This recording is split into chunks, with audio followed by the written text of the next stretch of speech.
basking in the sun today. It's kind of hit and miss today.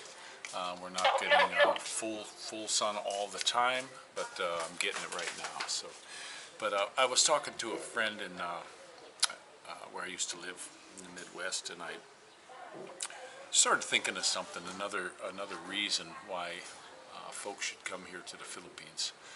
Now, I used to live in this beautiful little neighborhood, little tiny town. I think the nearest town from us was a couple miles away. It was right on the river, and there was just nobody around. It was all farmlands in between. I mean, you could go out and walk. You could go walk right out of my place and go hunting. I mean, I was right on the very edge of town, and it was a lovely place to raise the kids. And we lived in an area where there was a lot of old timers. And I was talking to my friend from there. He's a guy my age. He's the old timer there now, but a lot of the people there, they're gone. A lot of my neighbors that I loved to death, they're gone. They're dead, and a couple that are still living are in nursing homes. Okay, and I've been to nursing homes. They're just warehouses for dead people. So in the Philippines here, I haven't seen or ever heard of a nursing home. I'm sure maybe in Manila there's some, but families take care of their own. My mother, for example, took care of her parents. My dad took care of his mother. You know, everybody pitched in and did that. But it seems like this generations just right before mine, they just throw their people away. I remember watching the Waltons, where, you know, the TV show, Grandpa and Grandma lived there.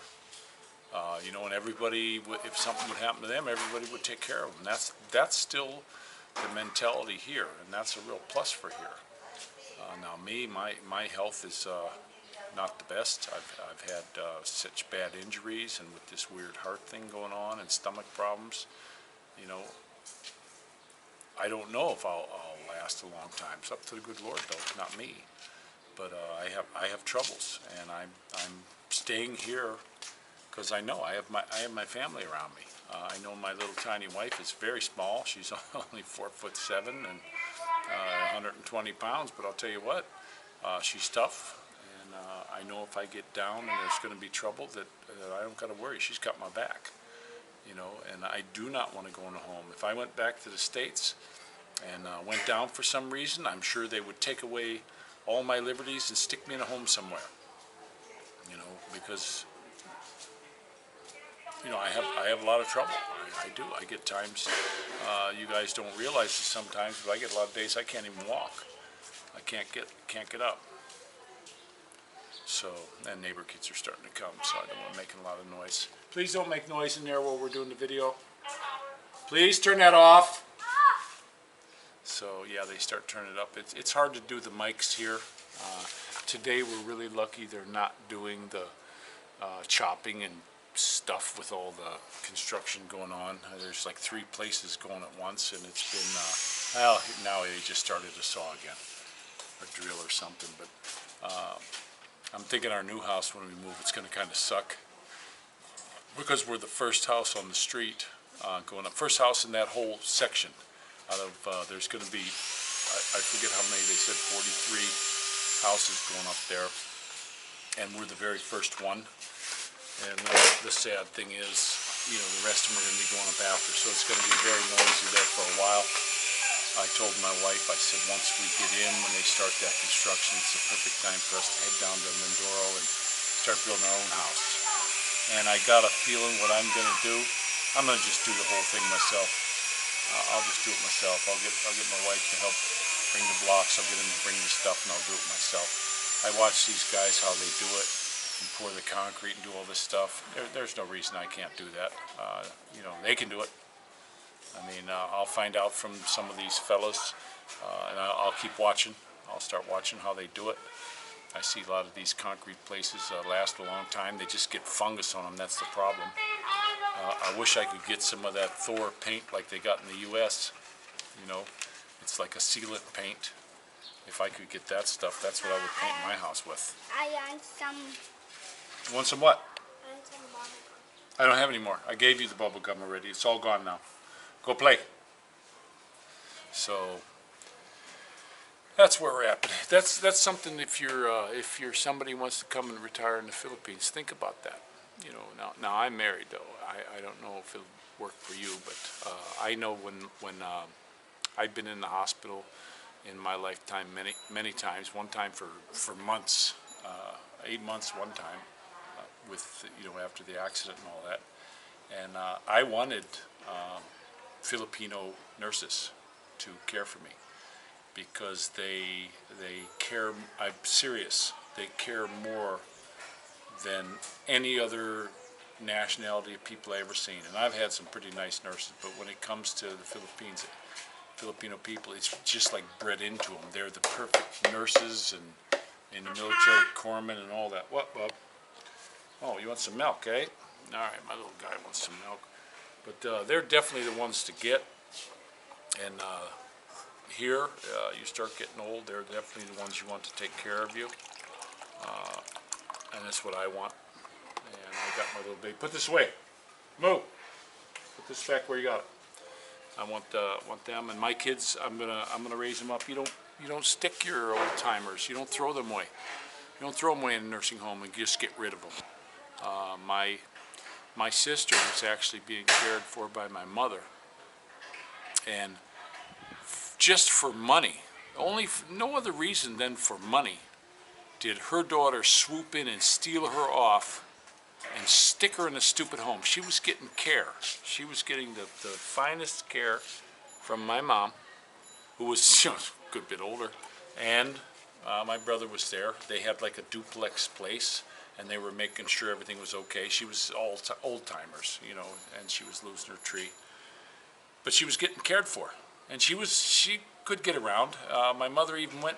One day she walked up the street and they couldn't find her, and my brother finally found her and brought her back. And so my mother put up a fence so she couldn't just walk off on them, because she liked to go to her house by herself sometimes. So, and then the oldest daughter came in, the adopted one, and she came in and just because of money, took her, got a court order, taken her off of my mother, and she said she's treating her bad. That's my mom.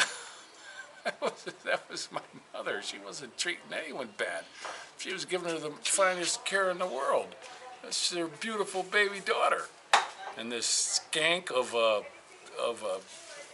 adopted daughter came in, and so you don't run into that kind of stuff here so much.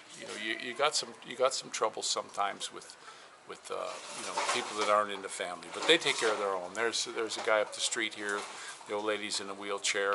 They hauled her out in the ambulance one day, but I see her out. She always waves at me. She's got to be 85. She's up there pretty good, but the family's taking care of her. She's at the home. She's not away from her family. Look at all these people there were some people in a nursing home that came out and had a protest saying they would rather get COVID and die than to be locked up without seeing their families in these homes. Because at least, once or twice a month their family could see them, and then they were locking them up and not letting them see anybody who loved them. That's scary to me. That's super scary to me. And one of the reasons when I came here, I was worried that if I go down, if they told me I wouldn't be walking by the time I was 50. And of course they were wrong, thank the good Lord. But one of these days I go down. I don't want to be stuck in a home. I actually knew a young fella. He had, I don't know what it was. I don't think it was palsy. I forget what it was. But not polio, but something happened with his nervous system where his legs, he couldn't control his legs. They still work, but he couldn't like walk. He would fall down, and his arms were a little bit messed up. 34 years old. He was in a home. I used to go visit him because my mother-in-law worked at a nursing home, and I went in and used to go and see this guy. 34 years old. And they stuck where was his family? Where the hell? Here, you know what? There's a little baby that we go see. Microcephaly, the little pinheads. They got the little teeny tiny head and the big body. And that baby's got microcephaly, and I just love that little baby. It's a little empty head. There's no brain there or anything, but and they're taking care of that baby. They didn't pawn it off or aborted, or they're taking care of that baby. And then we got old Uncle Pruding out there. He's got a boy that's you know, he's retarded. And he told me one day, he said, that is the finest baby I ever had. That baby just loves him. And the baby's retarded. And it's not a bad kid.